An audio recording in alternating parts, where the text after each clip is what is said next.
Hi there viewers, it's Rycam Productions in the flesh for the first time, well, which isn't a stream, on this channel.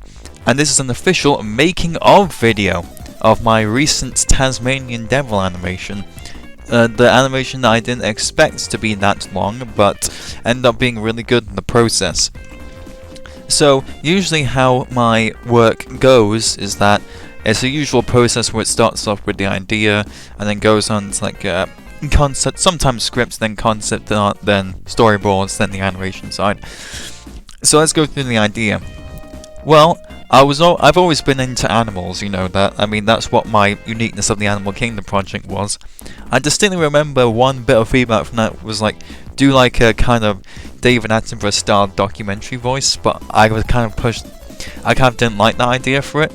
But I was like, I could technically implement that into this. And I remember watching Animal Logic's video on the Tasmanian Devil, and just how much of an adorable little fuzzball it was. But it was also a vicious little animal that would just like tear apart corpses with its colleagues. And even though it's like this cute little ball of fluff, it's also like got a horrendous noise that it makes. So I ended up writing the script, and I came up with an idea of like, what if it could be in like a cell? Because it's basically a very strange creature. So what if it could be like contained in a cell, like SCP containment breach style, and there's like a camera filter on it. Because that was initially an idea I was going to do for my submechanophobia animation, but scrapped. So it's great how you can see how scrapped ideas can make it into new ones. I also came up with some ideas where it's like, well, what if I take some facts from the Animal Logic video and put it into here, and I be the commentator of it, which I know I couldn't do a very good David Attenborough parody voice, but oh well, who really cares? It's still fun. I also conducted ideas where what would happen if like a corpse fell in, and what would happen if like, since it eats with its colleagues most of the time, what if like all the other devils like crash through, and it's like it really freaks the narrator out and it can like cough. So I ended up writing all these notes down, and then that ended up going into the script. Now the script didn't go through much rewrites really. Unfortunately, I forgot the golden rule that usually most of the time, one full A4 page equates to 1 minute of screen time, and that definitely came back to haunt me later. So then on to the actual design of the devil. Of course, the usual, I created a mood board of what the actual animal looks like, and then other people's drawings of them, which there were not many to be honest. And then there was also the classic Warner Brothers bastardization of the animal, which everyone knows way more than the actual animal itself. So first I kind of did some little doodles in my sketchbook right here. They're just like little thumbnail doodles right here. Then I went on into the shape design and everything. I ended up creating 10 designs for this guy. Some of them were a bit too much like a mouse, where the teeth are together. Some of them were a bit too much like a dog, because I kind of wanted it to look like the animal, where it's like incorporating shape language, so involve like points, and involve like circles, because he's cute but also deadly, so mixture of round like circles and triangles, basic character design shape language. And I also ended up modeling one based on The Simpsons as well, like Snowball, the Simpsons pet cat, and I landed on the final design. Once the final design was there, I did an expression sheet, did a silhouette, did some more expressions like how his full body would move and everything, and then finally I ended up with the color schemes. With the color schemes, I didn't want to verge too much from the original colors. But I did kind of verge a bit, and I landed on the second one that's displayed on the screen right here, because, the actual animal itself is like, mostly blackish grey. They always seem to kind of have brown parts around their feet and their, like, noses and everything, and they always have, like, the white strip of fur on their chest as well. And then came the storyboarding. Again, did a few thumbnail sketches in my sketchbook, and then ended up thinking, well, if it's just like one screen, then there's not much camera movement really.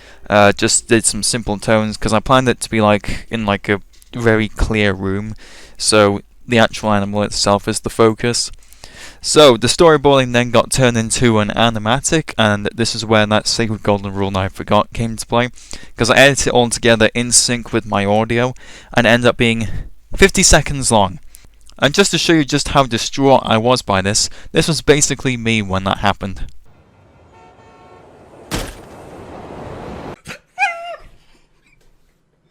I just can't do it. I can't take this shit no more, man. But then I was like, there's no way that I can shorten this whatsoever, so I don't care if it's 50 seconds long, I'm gonna do it, okay? Next up came the backgrounds. Now there was only one background used in this, and since I've always wanted to experiment with mixed media, I opened up Autodesk Maya. I just made like a box. I took some like decayed stone textures online, and then I actually, created the room and did full-on lighting and rendering for it. It's very similar to what I did with my old Ultra Kill animation, except this one's actually like rendered, got a full-on light source in it. And I thought it looked pretty good, And then I did some tests where it's like I drew the Tasmanian Devil in the middle of it, and it seemed good. And then came the first shot where it's like more like motion graphics almost. Since I absolutely despise After Effects with every single molecular organism inside my body, I decided to do it all on Adobe Photoshop. So I kind of like got some references of what like CIA files look like. I even downloaded the font that is used on the files and took like a real picture of the devil.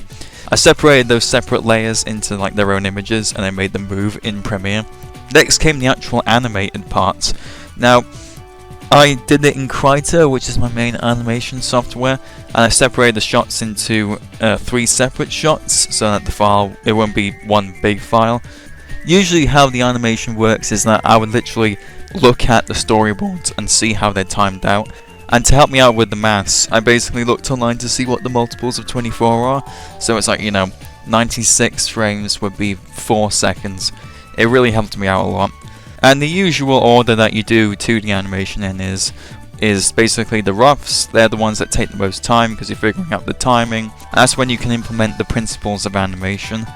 So such like the squash and stretch, the exaggeration, the anticipation, the overlapping action and everything. And overall I'd say that it looked quite good. The main reason why I was able to get this out fairly quickly was because I relied a lot on what is called a boiling technique, which is where you make the lines around the character wibble wobble a lot to make the eyes focus on it more. I also used a lot of repeat frames too, to make it, span out across my commentary. So once all the roughs for all the shots are complete, I end up doing the cleanup, which is where you go over it very more refined, and end up doing the colouring. At the end of shot 3, like at the very end where all the devils burst in, that was originally going to be like line smoke, but I ended up doing it in shapes, like shape smoke and just blurring it. Then all the silhouettes of the devils in the background were all lined, but they were also blurred out even more than the smoke because there's more in the background. And then once all the animation was done, I rendered all the shots into image sequences and put them in Premiere Pro, and then like synced them up. I then added effects onto it, such as the shaking when he screams and the shaking when the explosion happens. I also added what wasn't in the animatic by having like a camera zoom and also having the blur, because it's like, those old camcorders when they like zoom in and it's like goes out of focus for a bit and then goes back into focus. That's the effects that I wanted with that. And then once that was all combined together, I ended up just finding some random stock sound effects off of YouTube. Like the explosion, the thud, and everything. And that all came together into the final products that you can view right here. All that effort done by one person, being me, in the span of a month. Well, technically, I did go on holiday during that month for like 4 days. And there was probably other days where I wasn't working on it, but I'm still extremely proud of how it turned out. And I'm honestly surprised I managed to animate 50 seconds worth in such a short time. But yeah, so make sure to like and support the channel, and please like and support me so I can feel like I actually have worth to this world. Anyway, so please like and subscribe for more, and please pray to God that Sonic Frontiers is going to be a good game, because I really hope it is, although to be honest, it is kind of looking like an Unreal Engine fan game. Sega hired this man. Sega hired this man. He is using Unreal Engine in any way he can. And make sure to stay tuned for more animations. See ya!